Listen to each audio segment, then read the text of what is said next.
महाराज मनु की 5 संतानें हैं, 3 पुत्री और 2 पुत्र। पुत्रियां हैं आकुति, देवहूति और प्रसूति। 2 पुत्र हैं प्रियव्रत और उत्तानपाद। तो 3 पुत्रियों की कथा तो हमने कल सुना। अब इनके जो 2 पुत्र हैं प्रियव्रत और उत्तानपाद, भागवत में अब इनकी कथा आ रही है। क्योंकि भागवत का क्रम जो हम लोग सुन रहे हैं विगत 4 दिनों से, हम क्रम से जब श्रीमद् भागवत कथा सुनेंगे तभी हमें ज्यादा समझ में आएगी। आगे पीछे इधर उधर भागेंगे तो क्रम बिगड़ जाएगा और समझ में नहीं आएगी। तो अभी तक जो हमने भागवत कथा सुनी भगवान शिव के प्रसंग तक, इसके आगे सुखदेव जी महाराज परीक्षित को कथा सुनाते हुए उत्तानपाद, महाराज उत्तानपाद की कथा सुनाते हैं। ध्यान देना, महाराज उत्तानपाद बड़े ही प्रतापी राजा थे। इनकी 2 पत्नियां थी, एक का नाम था सुमति और एक का नाम था सुरुचि। महारानी सुमति अत्यंत कोमल स्वभाव वाली है और जो सुरुचि है ये कठोर स्वभाव की है। इनका हृदय कठोर स्वभाव वाला है। दोनों रानियों के एक एक पुत्र हैं। महाराज उत्तानपाद एवं महारानी सुमति से एक पुत्र है जिनका नाम है ध्रुव जी महाराज, और सुरुचि जी हैं, इनके पुत्र का नाम है उत्तम। ध्यान देना, ये जो राजा उत्तानपाद हैं, ये अपनी छोटी रानी, जो इनकी छोटी रानी है सुरुचि, इनसे बहुत प्रेम करते हैं। बहुत ही ज्यादा लगाव सुरुचि जी से रखते हैं। लेकिन जो सुमति हैं, इनके प्रति उत्तानपाद जी का व्यवहार सही नहीं है। इसीलिए राजमहल में उत्तानपाद जी अपनी छोटी रानी सुरुचि जी के साथ रहती हैं और महारानी सुमति का महल अलग बना दिया। ध्रुव जी एवं महारानी सुमति ये अपने महल से दूर, उनका एक घर है जहां पर रहते हैं। महल में आने का भी आदेश नहीं है। क्यों? क्योंकि सुरुचि जी ने पहले ही बता दिया है, या तो फिर आप हमें अपने साथ रखिए या तो उन्हें साथ रखिए। लेकिन उत्तानपाद जी आज इतने अंधे हो चुके हैं कि उनका एक पुत्र जो ध्रुव है, उनसे प्यार तो बहुत करते हैं, लेकिन सुरुचि जी के डर से आज ध्रुव जी को खिलाने भी नहीं जाते, उनका स्पर्श तक नहीं करते। ध्रुव जी एक दिन सुमति जी अपनी मैया से कहते हैं कि माँ, मुझे पिताजी के पास जाना है। माँ समझाती है कि बेटा, आप जाएंगे वहां पर, हो सकता है आपकी छोटी माँ को अच्छा ना लगे, तो वहां जाना उचित नहीं है। लेकिन बड़ा, क्योंकि बाल हट होता है, बच्चे जो कह दें उस पे उसको करना पड़ जाता है। माता जी ने बहुत समझाया, लेकिन ध्रुव जी महाराज कहे नहीं, मुझे आज पिताजी के पास जाना है। भैया ने भेज दिया कि जाओ, बच्चा है, छोटा सा हो सकता है।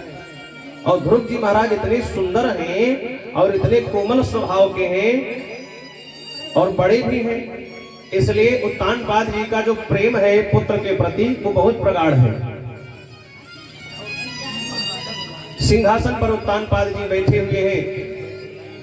ध्रुव जी महाराज राजमहल में प्रवेश करते हैं। उत्तानपाद जी ने देखा, बड़े दिनों बाद ध्रुव जी को देखा तो दौड़ करके सीने से लगा लिया और उठा करके सिंहासन पर गोदी में लेकर खिलाने लगे, प्रेम करने लगे।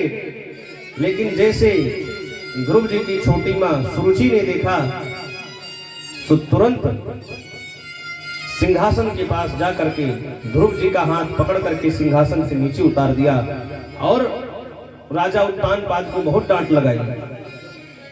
चूंकि प्रेम में इतने अंधे हैं कि आज सुरुचि ने एक बालक का अपमान कर दिया, सामने महाराज हैं जो उनके पति हैं उनका भी अपमान कर दिया।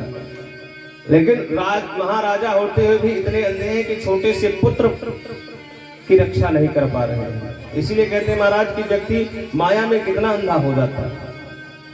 उत्तानपाद आज अपनी पत्नी को यह भी नहीं बोल पाए कि ये गलत है, और सुरुचि ने ऐसी ऐसी बात ध्रुव जी को कह दी कि ध्रुव जी के मन में बात लग गई। सुरुचि ने कहा कि ध्रुव, ये पिताजी की गोदी में बैठने का तुम्हारा अधिकार ही नहीं है। ध्रुव जी ने सोचा कि भाई क्यों, ये मेरे पिता हैं और एक पुत्र अपने पिता की गोदी में क्यों नहीं बैठ सकता? पुत्र तो सर पर भी बैठ सकता है, गोदी की क्या बात है।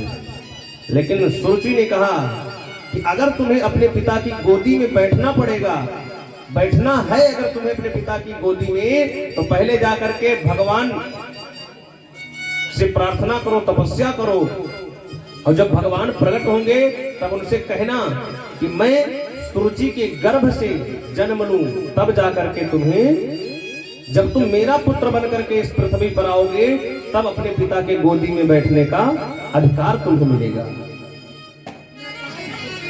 अब तो ध्रुव जी महाराज जैसे किसी छोटे बालक को कोई डांट देता है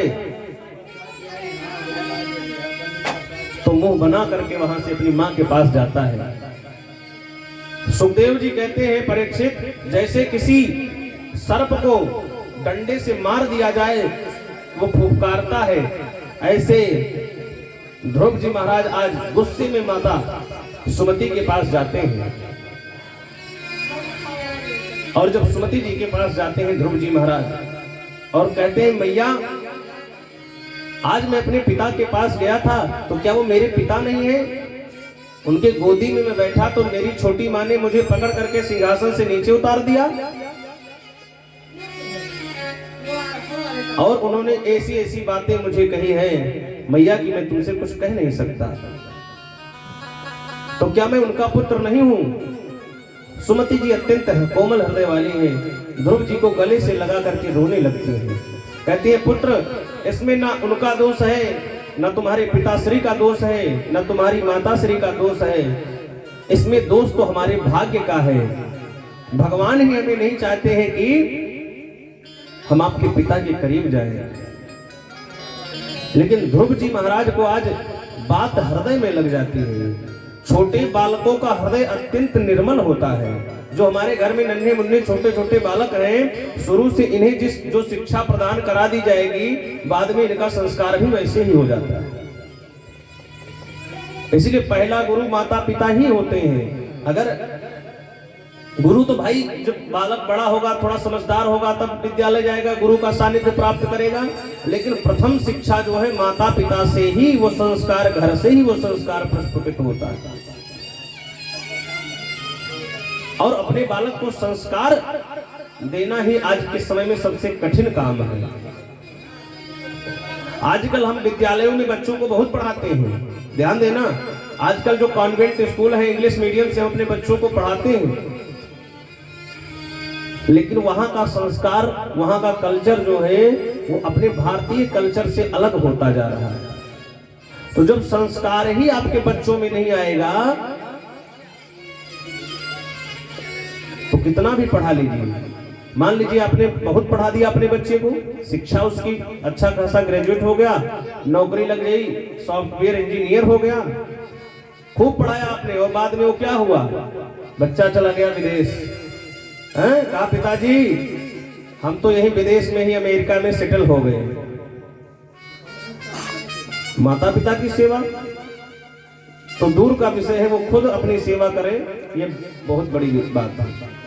ये क्या कमी है? शिक्षा तो मिल गई लेकिन संस्कार नहीं मिला। इसीलिए कहते हैं शिक्षा आपको कार्य दिला सकती है, शिक्षा आपको कार्य दिला सकती है, लेकिन अगर लर्निंग करोगे, कुछ सीखोगे, तो वो आपका संस्कार आपको मिल जाएगा। तो माता पिता से जो सीख मिलती है, प्रथम गुरु जो है, अगर वो सही दिशा निर्देश कर दे तो बच्चा बहुत आगे जाता है। आज मैया सुमति से ध्रुव जी महाराज कहते हैं कि मैया ये बताओ कि भगवान कहाँ मिलेंगे? छोटी माँ ने कहा है कि जब भगवान का तप करो और जाकर के भगवान जब दर्शन देंगे तब उनसे कहना कि अपनी छोटी माँ के गर्भ से जन्म लूं, तब जाकर के पिताजी की गोदी में बैठने का अधिकार मिलेगा। और ध्यान देना, सुरुचि जी ने आज दो व्यक्तियों का अपमान किया है। पहले तो भक्त का अपमान किया और दूसरा भगवान का भी अपमान किया। कैसे? एक तो ध्रुव जी महाराज इतने बड़े भक्त भगवान के, और दूसरा भगवान। अब ये बताओ, जो भगवान का दर्शन करेगा और भगवान से जो भगवान के सामने जो पहुंच जाएगा, भगवान को प्रकट करा लेगा, वो तुम्हारी कोख मांगेगा कि भगवान की शरण? भगवान तो जो चाहे वो दे सकते हैं। अगर ध्रुव जी कह दे कि हमें ये पूरे सृष्टि का राजा बना दो, ब्रह्मा का पद दे दो, तो भगवान वो भी देने में समर्थ है। तो वो तुच्छ चीजें क्यों मांगेगा भाई? तुम्हारा पद क्यों मांगेगा? तुम्हारी गोद क्यों मांगेगा? तो आज सुरुचि ने दो व्यक्तियों का अपमान किया, एक तो भक्त का अपमान किया, दूसरा भगवान का भी अपमान किया। ध्रुव जी महाराज आज उनके मन में एक गांठ बन गई कि मुझे भगवान को प्रकट करना है। ध्यान देना, ध्रुव जी महाराज के मन में एक दृढ़ संकल्प हो गया कि भगवान चाहे जहां होंगे मैं उन्हें प्रकट करूंगा। मन में संकल्प लिया। मैया सुमति से पूछा ध्रुव जी महाराज ने कि भगवान कहां मिलेंगे?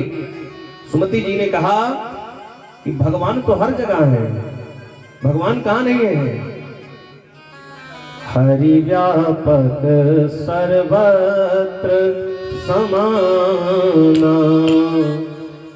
प्रेम ते प्रगट होए मैं जाना। कहते हैं कि हरि व्यापक सर्वत्र समाना, प्रेम ते प्रगट होए मैं जाना।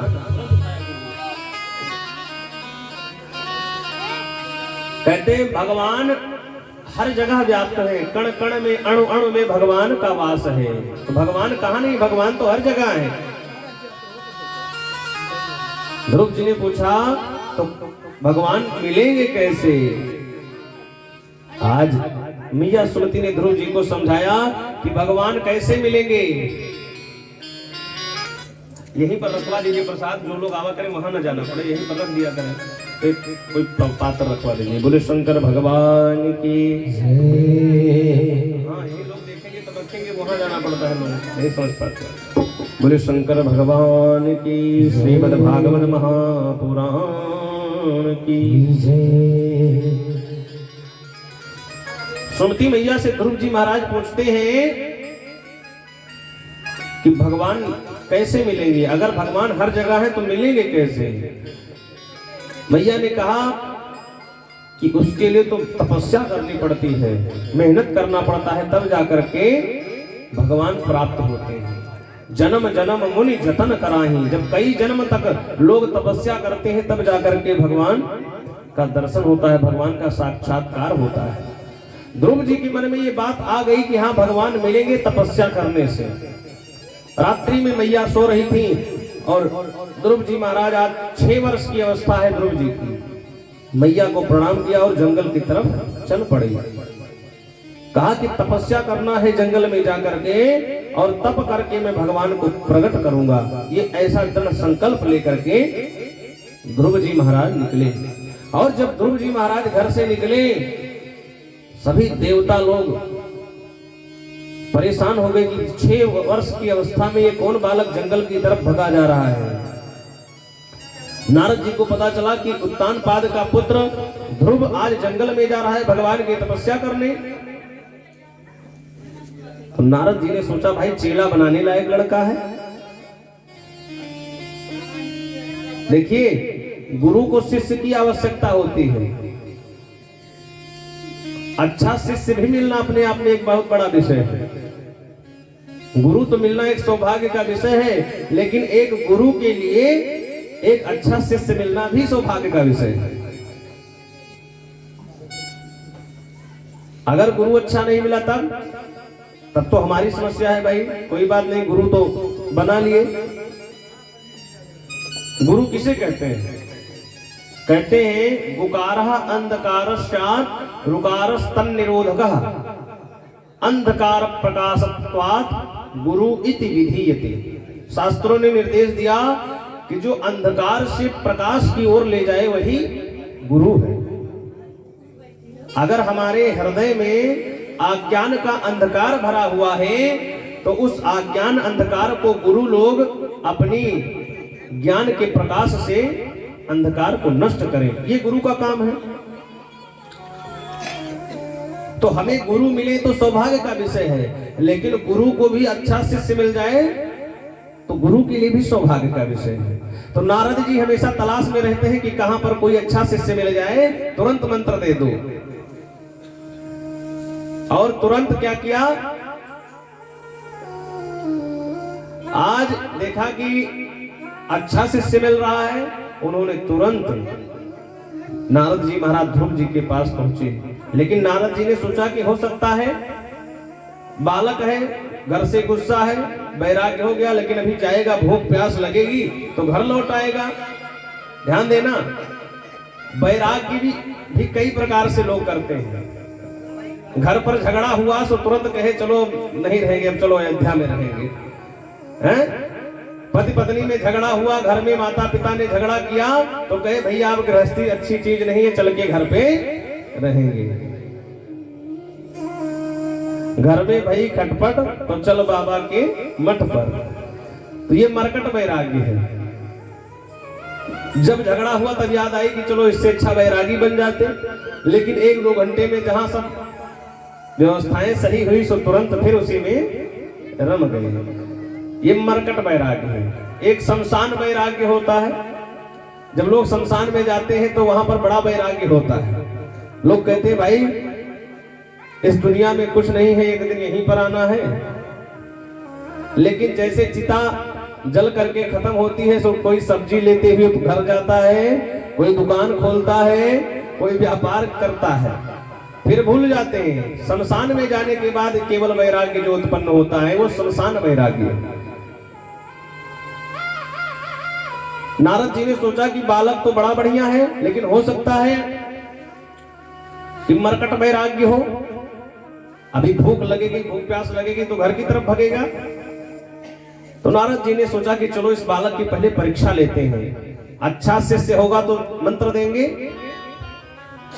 नारद जी आए और ध्रुव जी की परीक्षा लेने लगे। ध्रुव जी को भड़का दिया नारद जी ने। ध्रुव जी से नारद जी महाराज कहते हैं कि बालक कहां जा रहे हो? ध्रुव जी ने कहा कि मुझे भगवान को प्रकट करना है, मुझे भगवान का दर्शन करना है, उसी के लिए मैं तपस्या करने जा रहा हूं।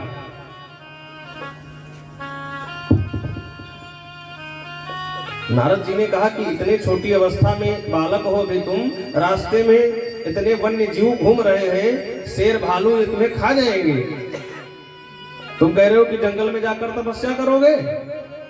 जाओगे कोई बाघ आएगा मार के खा जाएगा। ध्रुव जी कहते हैं ये बताओ कि मेरी माता जी ने मुझे सूत्र बताया है, हरि व्यापक सर्वत्र समाना, भगवान हर जगह है। और मुझे ये पूर्ण विश्वास है कि यदि मैं भगवान के लिए जा रहा हूं, भगवान का दर्शन करने के लिए जा रहा हूं, तो ये मुझे पूर्ण विश्वास है कि अगर मेरे ऊपर कोई संकट आएगा तो भगवान मेरी रक्षा अवश्य करेंगे। जब भाई मैं भगवान के लिए ही जा रहा हूं तो जो होगा स्वीकार है। नारद जी ने सोचा कि अरे ये तो चेला लग रहा है, बनाने लायक है, बढ़िया चेला है, दृढ़ वैराग्य है इसका। और नारद जी ने तुरंत मंत्र दे दिया, कहा कि इस मंत्र का अगर तुम जप करोगे तो निश्चित ही भगवान आपको प्राप्त हो जाएंगे। कौन सा मंत्र है? आइए 2 बार हम सभी लोग उस मंत्र का जप करेंगे। ओम नमो भगवते वासुदेवाय, ओम नमो भगवते वासुदेवाय, ओम नमो भगवते वासुदेवाय, ओम नमो भगवते वासुदेवाय, ओम नमो भगवते वासुदेवाय।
कहा कि इसी मंत्र का जप करना, द्वादशाक्षर मंत्र है, अगर इसका जप करोगे तो एक दिन भगवान आपको अवश्य मिल जाएंगे। ध्रुव जी महाराज को मंत्र भी मिल गया,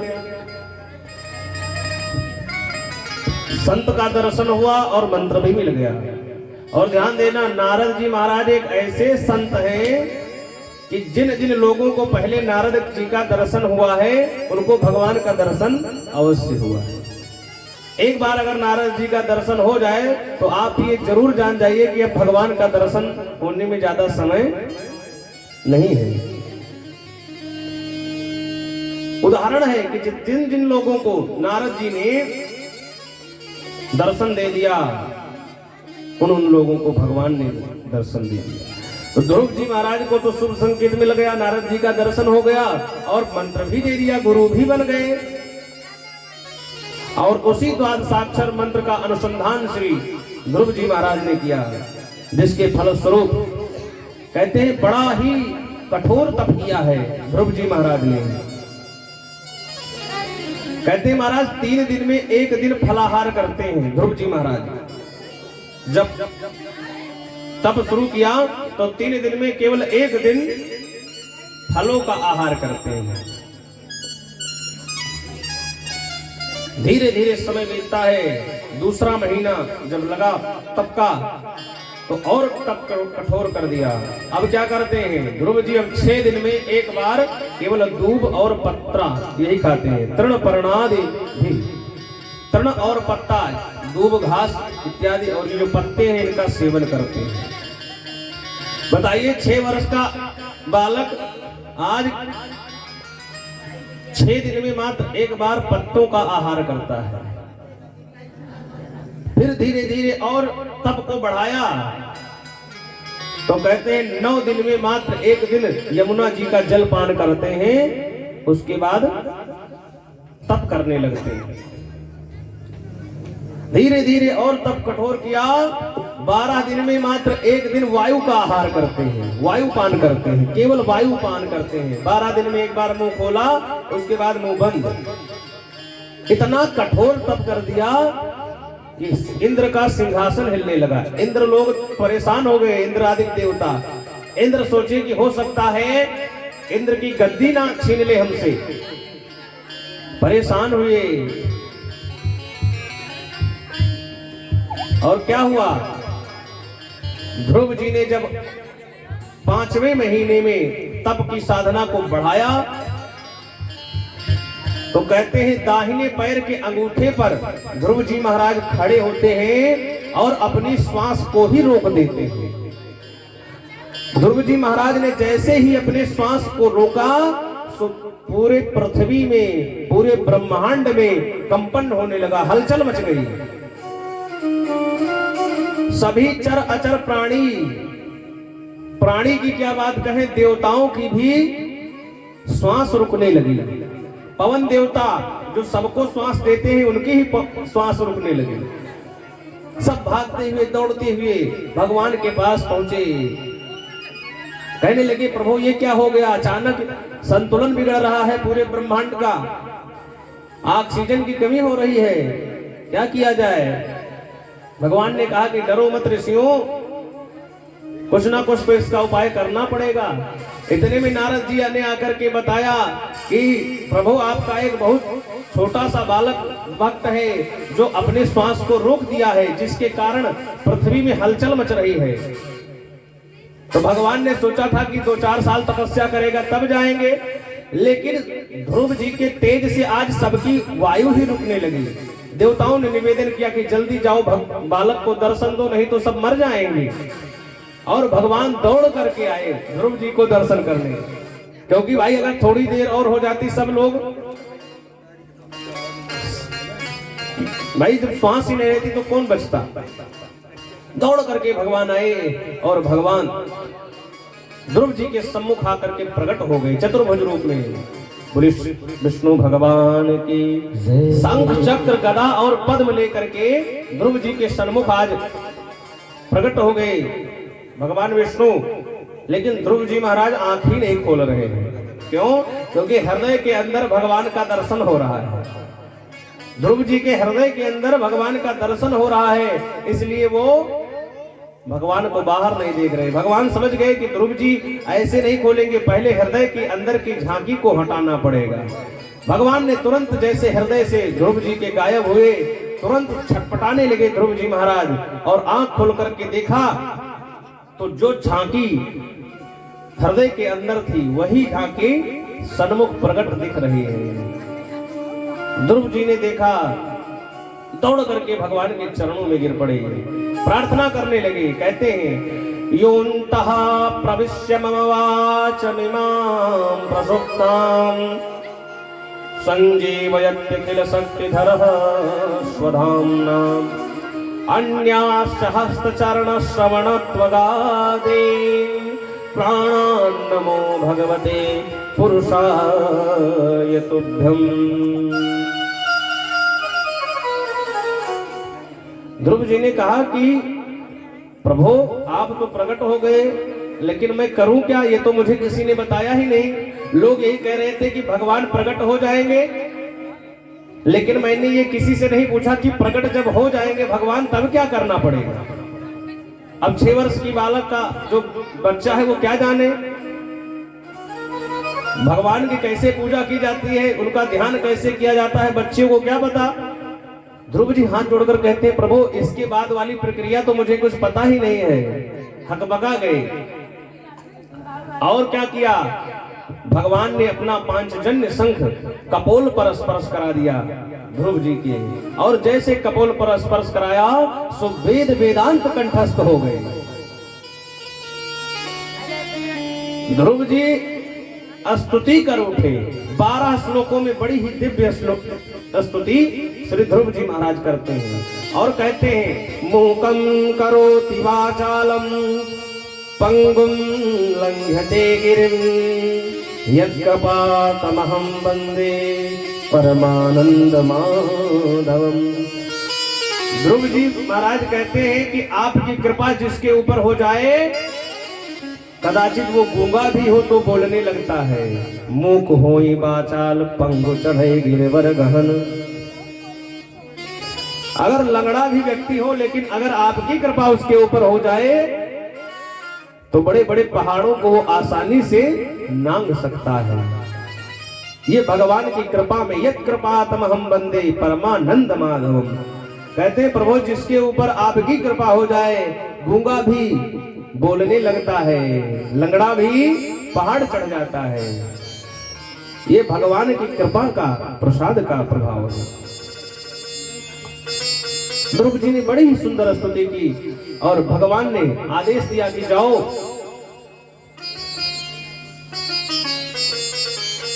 अभी तुम राज करोगे। पहले तो भगवान ने पूछा कि मैं प्रकट तो हो गया हूं, सब कुछ हो गया, लेकिन मांगो, क्या मांगना है। ध्रुव जी के मन में आया कि क्या मांगे। पहले क्या मांगने आए थे ध्रुव जी महाराज, किस जिद में आए थे कि मैं जाऊंगा भगवान को प्रकट करूंगा और मांगूंगा कि मुझे अपने पिता की गोदी में बैठना है। लेकिन जब उन्हें वेद वेदांत का ज्ञान हो गया पांचजन्य शंख के प्रभाव से, तो क्या मांगा ध्रुव जी ने। कहते हैं प्रभु इस तुच्छ बालक पर कृपा की दृष्टि दो अपनी, मैं द्वारे आ पड़ा तेरे ये बाहें थाम लो मेरी। मैं मांगू तो मैं क्या मांगू कि तुम हो जानते सब कुछ। मैं मांगू तो मैं क्या मांगू कि तुम हो जानते सब कुछ। ये गोदी मैं तेरी पाऊं यही बस कामना मेरी। ये गोदी मैं तेरी पाऊं यही बस कामना मेरी। ध्रुव जी महाराज क्या कहते हैं कि पहले तो ध्रुव जी महाराज आए थे पिता की गोदी मांगने, लेकिन जान गए पिता से भी बड़ी कोई गोदी है, वो भगवान की गोदी है। और कहने लगे कि मैं तो बस आपके शरण में रहना चाहता हूँ, आपका भक्त बनना चाहता हूँ, आप मुझे स्वीकार करें। भगवान समझ गए कि अब ये तो सब जान चुका है, ये पिता की गोदी नहीं मांगेगा। भगवान ने कहा कि जाओ, अभी तुम्हें राज करना है। और जब भगवान का आदेश हुआ, ध्रुव जी से भगवान ने कहा कि अभी तुम जाओ, 36,000 वर्ष तक तुम अभी इस धरा धाम पर अपने पिता के बड़े पुत्र हो। ये शास्त्र कहता है कि बड़े पुत्र को ही राजा बनाया जाएगा, तो तुम अभी राज करोगे, 36,000 वर्ष तक राज करेंगे और फिर परम धाम को गमन करोगे। ध्रुव जी महाराज को ये आशीर्वाद मिला, लेकिन ध्रुव जी ने कुछ मांगा नहीं। इसीलिए कहते हैं मांगोगे तो क्या मांगोगे भाई, भगवान से यदि आप मांगेंगे तो क्या मांगेंगे। किसी बड़े व्यक्ति से जब जाओ कुछ कहने, तो पहले ही मांग लोगे कि भाई हमें ये दे दो। लेकिन बड़ा व्यक्ति हो सकता है उससे ज्यादा भी तुम्हें कुछ देना चाह रहा हो, और अगर पहले ही तुम कुछ मांग लोगे छोटी चीज, तब तो समस्या हो जाएगी। तो मांगना है तो बड़े व्यक्तियों से बहुत ज्यादा नहीं मांगना चाहिए, वो खुद ही जानते हैं आपको दे देंगे। अगर ध्रुव जी महाराज मांग लिए होते कुछ, तब तो कुछ नहीं मिलता। लेकिन भगवान ने दिया तो क्या दिया, बोल दिया 36,000 वर्ष तक राज करो। 1-2 हजार वर्ष तक राज करने का योग होता, लेकिन भगवान ने कहा 36,000 वर्ष तक तुम राजा बनकर के भोग करोगे, उसके बाद मेरे परम धाम को जाओगे। ध्रुव जी को इतना सुंदर आशीर्वाद दिया। ध्रुव जी घर पर आते हैं और इनका विवाह भ्रमी और इला नाम की 2 कन्या के साथ होता है। ध्रुव जी की 2 पत्नियां हैं, भ्रमी और इला। उत्कल और वत्सर नाम के 2 पुत्र हैं, और ध्रुव जी महाराज का जीवन सानंद संपन्न होता है। ध्यान देना, ये ध्रुव जी महाराज ने 6 वर्ष की अवस्था में भगवान को प्राप्त कर लिया। आजकल लोग कहते हैं भाई कि बुढ़े हो जाओ तब भजन करो, है चर्चा यही तो आती है कि भाई अभी क्या भजन करना है। लेकिन ध्यान देना, जब पहले से अभ्यास नहीं रहेगा तो बुढ़े होने के बाद भी भजन नहीं कर पाओगे। अभ्यास तो धीरे धीरे करना पड़ता है ना। अब आप ये सोचें कि इकट्ठे ही जब बुढ़े होंगे तब भजन करेंगे, तब पता चलेगा कि एक जगह पर सही से बैठ भी नहीं पा रहे, हाथ पैर दर्द करने लगता है, कानों से कम सुनाई देने लगता है, आंखों से कम दिखाई देने लगता है, चलने फिरने में असमर्थता हो जाती है। तो व्यक्ति कैसे फिर क्या कर पाएगा भाई। अब आप ये सोचते हैं कि भाई बुढ़े पर ही भगवान की कृपा होती है, तो ध्रुव जी महाराज को 6 वर्ष की अवस्था में भगवान कैसे मिल गए, ये एक बहुत बड़ा प्रमाण है। और धीरे से बच्चों का जो मन है वो बहुत निर्मल होता है। जब उनको पहले से ही ऐसा संस्कार मिल जाएगा तो बड़े होकर के स्वतः ही भगवान की भक्ति करने लगेंगे। लेकिन जब बचपन से ही आपका संस्कार बिगड़ गया तो बाद में जा करके आप नहीं कर पाएंगे भक्ति। शुरू में आप शराब पीने की लत लग गई तो लास्ट तक आप शराब पिएंगे। कोई भी लत जब आपको बचपन में ही लगेगी तो अंत तक सुधरना मुश्किल हो जाता है। अगर वही पहले भगवान की भक्ति करने का उपदेश मिल जाए बच्चों को तो वो भगवान को प्रकट करने में सामर्थ्य हो सकते हैं। ये ध्रुव जी की कथा का मुख्य लक्ष्य है। ध्यान देना, अगर आप ध्रुव जी की दृढ़ संकल्पता को देखें तो भक्त क्या करते हैं, भगवान के दर्शन के लिए एकदम सब घर द्वार त्याग करके जब भगवान की तरफ जाओगे तभी आपका कल्याण होगा। अब आप ये सोचें कि चलो कल कर लेंगे, परसों कर लेंगे भजन, नरसों कर लेंगे, अभी चल के ये कर लें, हमेशा करते रहो भजन। कुछ काम भी करते हो तो उसी में भगवान का भजन करते रहो। जो भक्त होते हैं वो हमेशा भगवान के दर्शन की आस लिए कहते रहते हैं। बिंदु जी महाराज कहते हैं कन्हैया तुम्हें एक नजर देखना है, जिधर तुम छुपे हो उधर देखना है, जिधर तुम छुपे हो।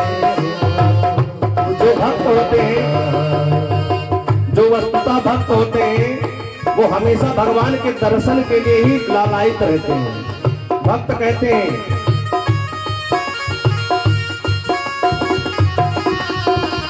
जिधर तुम छुपे हो उधर देखना है, जिधर तुम छुपे हो उधर देखना है। कन्हैया कन्हैया तुम्हें नजर देखना है, जिधर तुम छुपे हो उधर देखना है। कन्हैया कन्हैया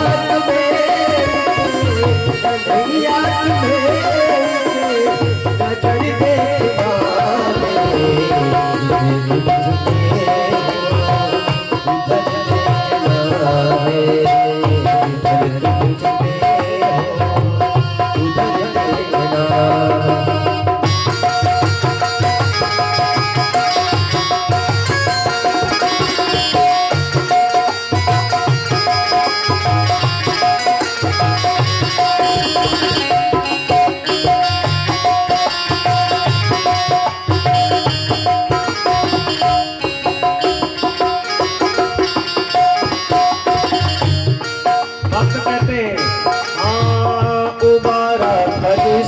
हाथ युद्ध और गर्ज को उबारा से हाथ और गर्ज को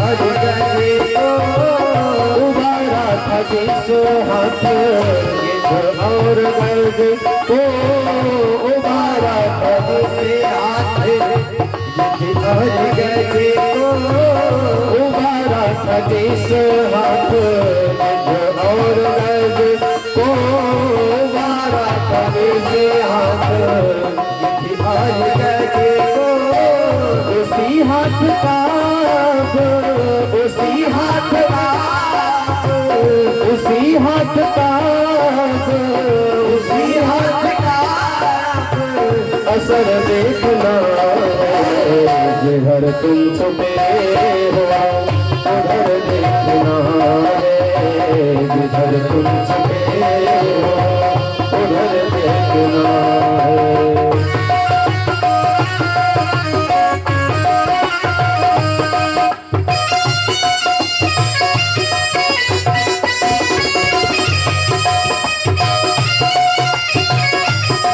भाव से तालियों की सेवा करते हैं।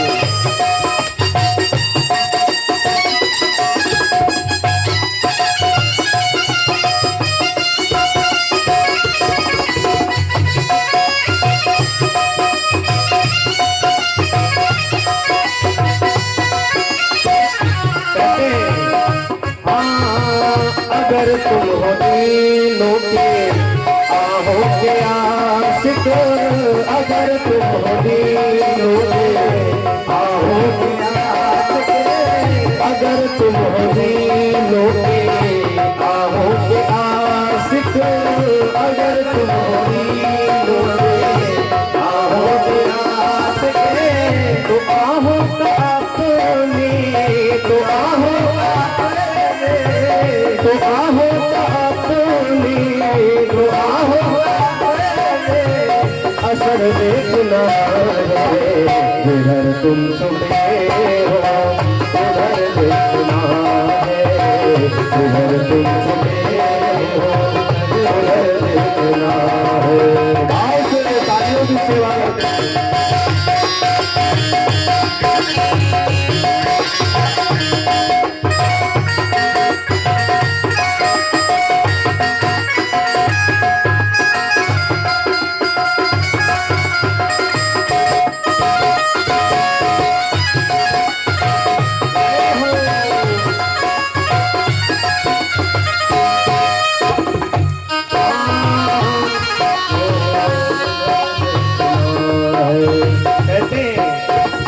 विदुर भीलनी के जो घर तुमने देखे, विदुर भीलनी के जो घर तुमने देखे, विदुर भीलनी के जो घर तुमने देखे, विदुर भीलनी के जो घर तुमने देखे, हमको तुम्हारा भी हमको तुम्हारा भी हमको तुम्हारा भी उधर देखना जिधर तुम छुपे हो उधर देखना है, जिधर तुम जिधर तुम छुपे हो उधर देखना। श्री बिंदु जी महाराज कहते हैं, जिनका ये पद है, कहते हैं टपकते हैं देखो बिंदु तुमसे ये कहकर, टपकते हैं देखो बिंदु तुमसे ये कहकर, टपकते हैं देखो बिंदु तुमसे ये कहकर, टपकते हैं बिंदु तुमसे ये कहकर, तुम्हें अपनी उल्फत में, तुम्हें अपनी तुम्हें अपनी उल्फत में, तुम्हें अपनी उल्फत में पर देखना है, जिधर तुम छुपे हो उधर देखना है, जिधर तुम छुपे हो। आओ से तालियों की सेवा करते श्री राधा राधा राधा राधा राधा राधा